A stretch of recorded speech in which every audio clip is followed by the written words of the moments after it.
episode of Worldwide Entertainment TV. We got Mark S. Goldstein, the CEO of Moontown Records. Jiggle. Yeah. So, can you tell us about your early journey into entertainment industry and what started your interest in music and entertainment? Well, I started in the industry when I was in high school. I was a musician. I played in bands. I toured. So I got out of school. I took uh, courses. I went to Harvard University, jazz clubs, rock clubs, everything. I wound up handling the business for every project I was ever in. So it just became natural for me to go expand into industry consulting because I was getting a barrage of people who wanted help. So I got into that. So I was inspired by being able to help other people when I was helping myself. Okay. So, you've worn many hats: consultant, manager, developer. What have been some defining moments that led you to Moontown Records? Several years ago, I was helping her on some of the projects independently, and he asked me if I would come in and run business development for him at the time. The Yeah. label was a fledgling label, there's hardly anybody in it. And after about 8 months, he called me up and he said that my business partner is leaving the company for health reasons, and I guess she couldn't handle it. And after a 10-minute call, he asked me if I would run the company for him, be CEO. So I said yes, as long as it didn't interfere with my clients, my other work, I would Yeah. do it. And so we formed a relationship. I've been there over 2 years doing that particular position. And I like her. He's a great person, great producer, and a nice human being. Okay. So, who were some of your mentors or major influences early in your career? I guess the music I listened to, I brought up in the 60s, 70s, and 80s rock and pop, R&B, and also I listened to jazz. I like George Benson, Joe Pass, artists like that. So I respect everybody. So Yeah. the fact that they were creating this great music made me want to be involved in the entertainment industry. Okay. So, what challenges did you face breaking into the industry, and how did those experiences shape your leadership style? Well, through the years, the challenges in the industry is dealing with a lot of people who aren't honest.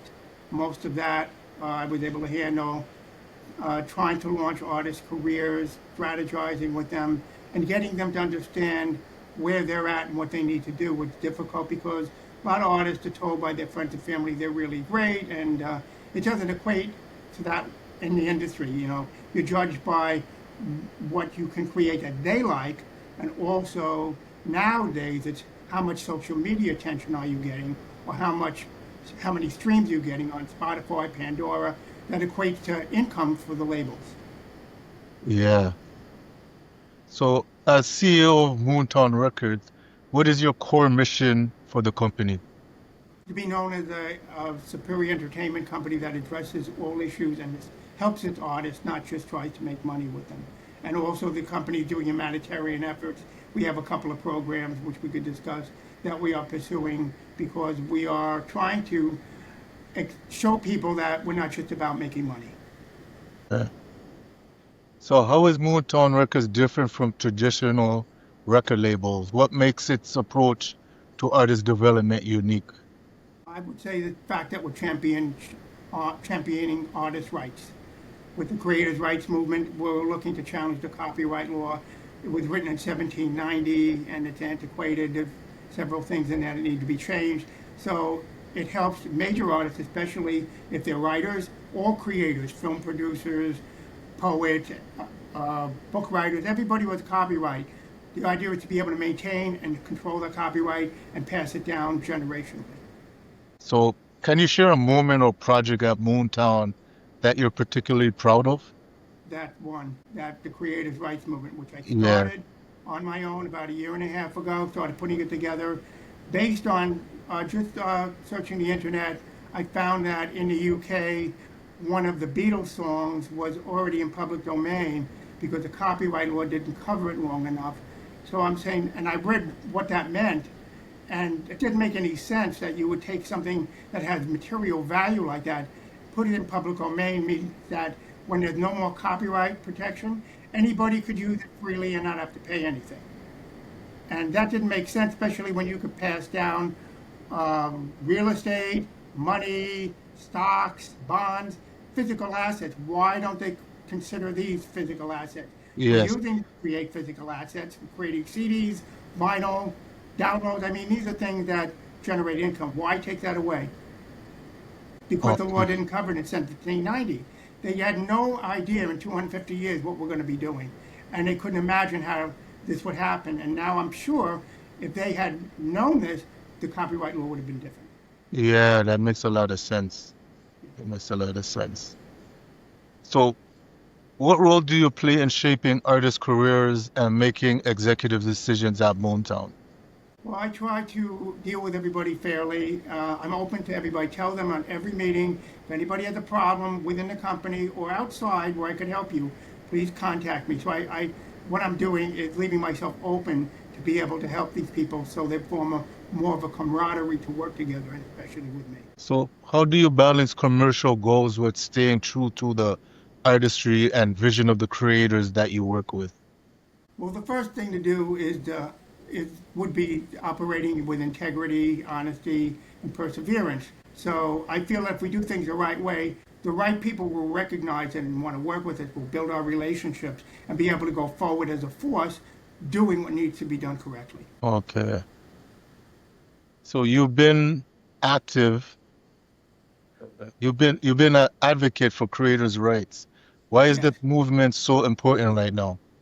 Well, it's important because of the fact the way the public domain is, where uh, people lose their content, and maybe they won't feel it for the first 70 years. At the author's death, that's when it's counted 70 years, and there's extended terms, whether it's if it's been assigned to third party publishing. But the fact is, there's a recapture right in the copyright law that allows you to regain rights to your properties, intellectual, the recording, the publishing, after a certain period of time. I believe it's 35 years. So generationally, after they've sold it, even like Bruce Springsteen's catalog, I believe if they could reclaim it 35 years later. But there's Yeah, a procedure for this, and it has to be done correctly within a certain time frame. I'm not sure if the second-tier artists that don't have great representation by attorneys understand this and will be able to capitalize on it.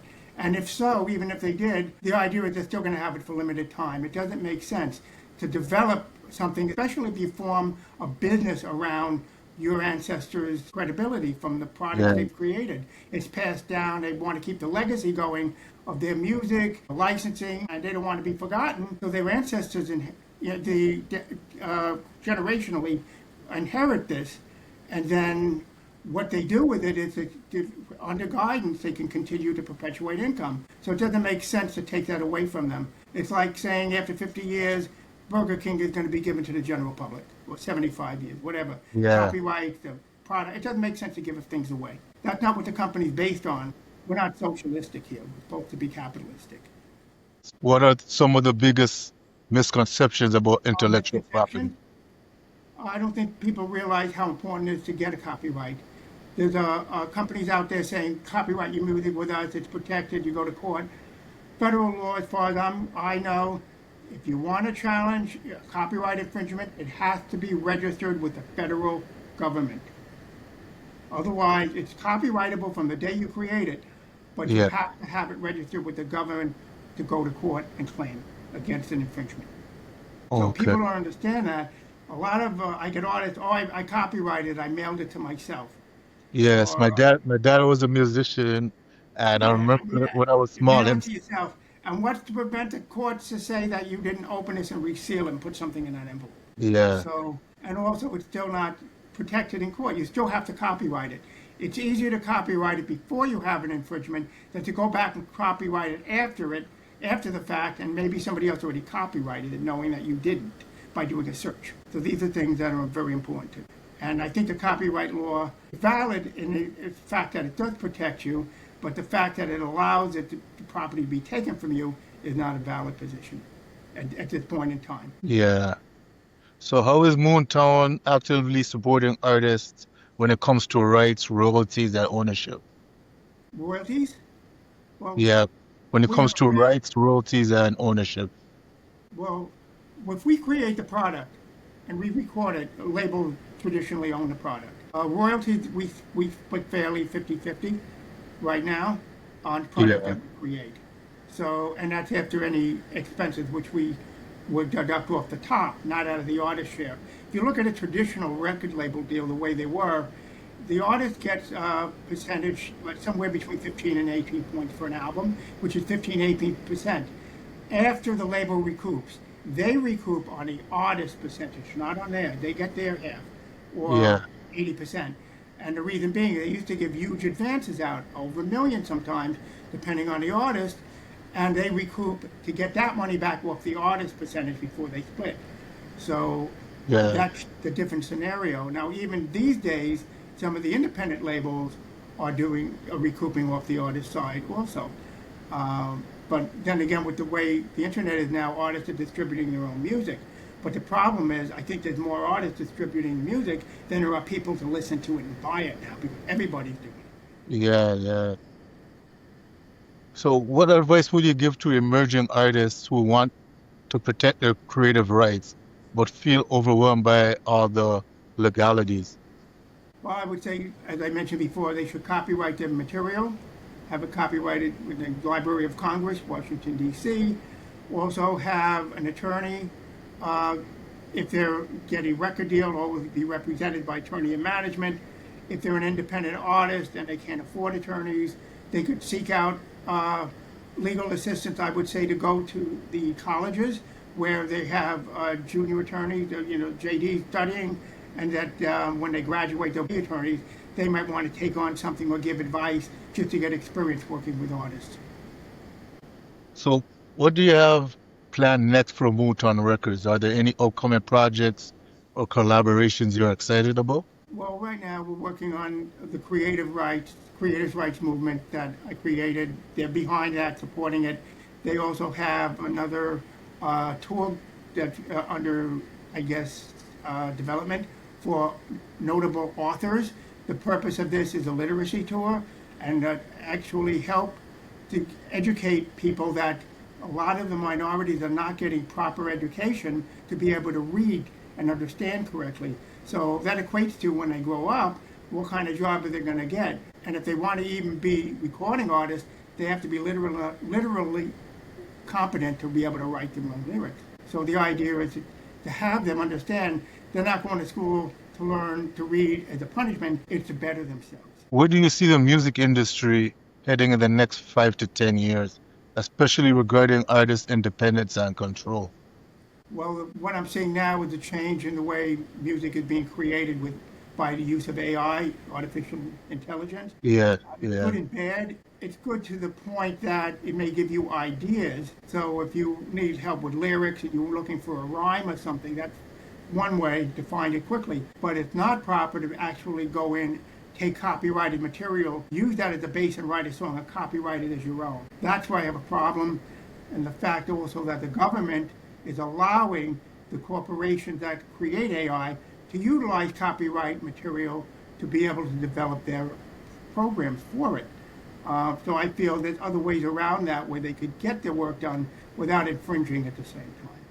yeah. Because I always thought that was going to be an issue because the person that creates the production with the AI, does the AI company make a claim saying that it's their product as well because you're using their tools? A lot of companies creating AI for music right now. But the problem is also it may be that the computers create all the music and we may not have any human involvement after a certain point. So what do you do with that? What's the purpose of continuing? What are you going to follow, a robot? I mean, you're going to be a fan of a robot or something? I mean, that Yeah, makes yeah, and also the fact that there has been a challenge to the usage of it.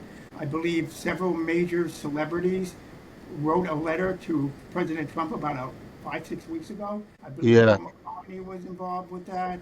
Ben Stiller asked him to refrain from using copyrighted material as testing grounds for AI development. I haven't seen a response yet. So that will be one of the next things we tackle if that's not resolved. But I believe what we're doing with the first step of this is to protect the creators that have valuable content. And even the second tier, there might be creators from the 60s, 70s, 80s who have passed on music and they will lose the rights. Also could be film. Like Disney was in court trying to save Mickey Mouse. They didn't, weren't successful. They spent several $1 million and lost. Yeah. And I'm kind of like in the middle of that, meaning emotionally, I don't think Mickey Mouse should be up for grabs, but then they are a major corporation. So I'm trying to right now come up with an angle that they could, if we win, put, remain in, I guess, administrative services for the content that they're licensing out, like Mickey Yeah. Mouse, and they do own it, but possibly maybe investigating some of the third-party content they purchased. And our movement is for the creators. So if they were to work out something to give the creators something, we can include the corporations in this movement. So the idea is to go back and, years ago, how much could they have paid them for the content? Look what it's worth now. So maybe Yeah. go back and say, we'd like to give you something for this, but we'd like to be able to administrate it. So it could be a deal that way, but I don't know if that's even possible. But that's how I'm thinking. That's what I would do. So, what legacy do you hope to leave, not just as a CEO, but as a game changer in the creative world? Well, I would say that if we could win this creative rights movement thing we're working on, whether it be by actually eliminating public domain for credited copyright holders, or just initially extending the length of time for copyright from 70 years to 100 years, and Yeah. for signed works, 95 years up to 120. Get things moving, at least in that direction, while we fight for the perpetuity section. Is there anything else you would like to leave the viewers with? Thank you. One other thing I would like to mention, we can use all the help we can get. This isn't something that people should sit back and watch. If they believe in it, especially major artists, they should get involved with us. We have a lobbyist, we have an attorney, we're going to get others, but we're going to need support. Nobody's going to pay attention to us if the people who actually created the content don't take a stand.